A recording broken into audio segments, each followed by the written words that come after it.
Hello and welcome back to the channel, and thank you so much for clicking to this video. So for today's video, I am going to teach you how to change logo color in Canva.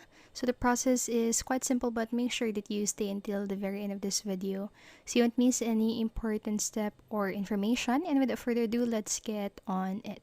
So first things first, what you need to do is to simply head over to canva.com and then just log into your account if you already have one. And if you don't have an account yet, just use the link that I have in the description down below to sign up for you to be able to have a free trial. And so after doing that, just create a new project in Canva and then just import your logo. So as you can see here on my screen, I have the logo of Canva and I'm going to use this as an example. So if I want to change the color of this logo, I'm just going to click on it just like so, and then just click this edit image section right here on the upper left corner of the screen.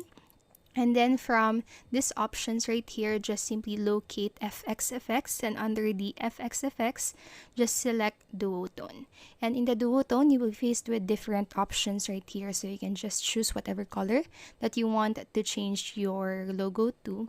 So I'm going to select this one. So as simple as that, I have now changed the color of my logo. But if I want to customize it more, I'm just going to go back into it. So as you can see here on this section, it says highlights and shadows. So once you've clicked this section right here, this color palette will show up. So you can just simply put this circle right here into the shade that you want to change your color to, like that. And then you can also do the same for the shadows, so you can even change the intensity of the color.